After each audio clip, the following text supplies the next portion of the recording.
next guest is someone who I've spent a lot of time lately with in the makeup room. King 5's Christine Pae recently just had to adjust her alarm after moving from evening newscast to mornings right now, and you're going to see her right after this show on the King 5 News at noon. We're going to get you out of here really quickly so you can do that, but thank you for being with us. Oh, thanks for having me. I love watching New Day. There's so much energy, and I'm getting a lot of great tips. That was really cool of Derek, too, what you were able to do with the shower. So nice. Oh, we are a family here, and you are part of that family. So first of all, I just have to cheers you. We heard that you are a big fan of green bean casserole. Thank you so much. So cheers to this. I'm going to actually eat some. I'm right now. Kudos to Rebecca for making this. I actually didn't have a chance to have this during the holiday season yet, so I'm gonna enjoy. Well, you are welcome. That's what we're here for. We're here to make people happy.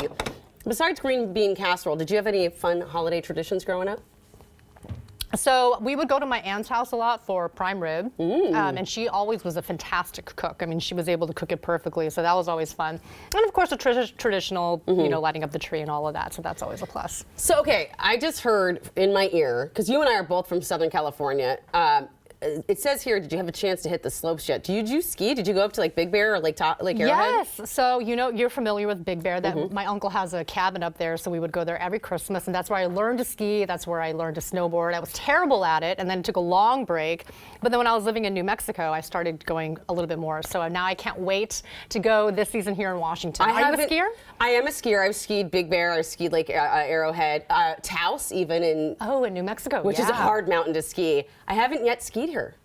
Can you believe it? Let's go. We'll go together. We should all go. Mike Everett also is a great skier. Rich Marriott as well. So we should definitely make a trip. It's been a minute, so they can't make fun of me. I understand that you're a paddleboarder too. I am. So have you hit the lake very frequently? So can you get any more basic than being paddleboarder in the Seattle area, right? Because I do love it. I bought it from Costco. It was such a great deal. I was like, when you have it, then you have to go. Right. So I've gone to Lake Union. I've even gone out to Elliott Bay. It's just a perfect thing to be out in the water and just enjoy. And you can lie down on it too. So it's very relaxing. It's actually not easy. So did you do this before you came here, or did you learn? I learned it here in Seattle. I've never gone before. So was it hard to learn? No, it's not that bad. I do yoga too. So so maybe the have a little balance. You've got that. Okay. All right. Yeah, and it's just a great way to enjoy the scenery too. So, and you can lay down too is my favorite part. And then you can jump in the water too if you want. If you want to take a little break, just jump in the water and get back out. Woo!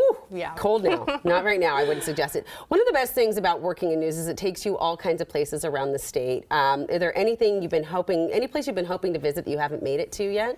So I've done a fair amount of exploring, but one place that I haven't tapped into yet is the Olympic Peninsula. Hoh Rainforest is on my list. Have you gone out there? I have. It is the peninsula is a place that I hadn't visited until about 3 years ago, and it is amazing. The rainforest, the Moss Hall. Yes. It's so beautiful out on the peninsula. Even down in Hood Canal, I would love to go there to do a little shellfishing. I'm really into shellfish. Oh, and I've even gone clamming a couple times up in our Birch Bay. So that's one of my hobbies, yeah. So you, with news, they hire us and then they say, come on here and this is going to be your schedule, and it changes a lot. And lately I've really enjoyed having you with me in the makeup room as we're passing.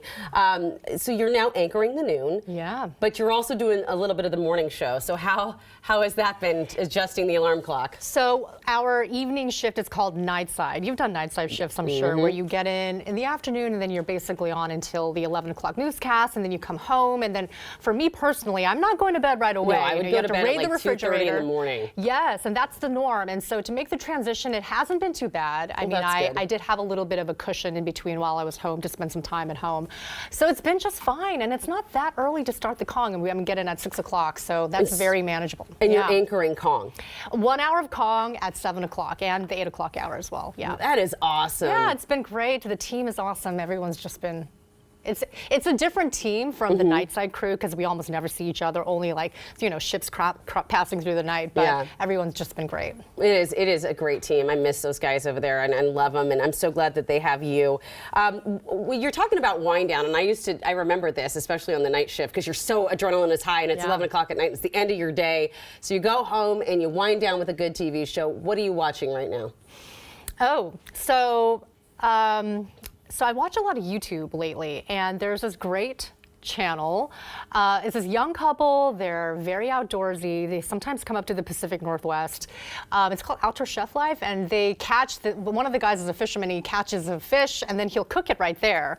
Really random, right? But Okay, wait, is it just they produce this whole show themselves? It's just like a YouTube video? There's a whole world of YouTubers out there. I mean, there really is I content meant my for son. everything. So I just happened to chance upon it, and they catch salmon, then they'll smoke it right there in the campfire, and it's just I don't know. It hooked me. I've been watching those. Yeah. I love that you opened that world up for us, because the only YouTubers I know of are the ones my son watch. And listen, Unspeakable, you're lovely, but it's a lot for me sometimes. All right, before we let you go, because I know you need to prepare for the noon show. Yeah. Are you working on anything interesting stories right now?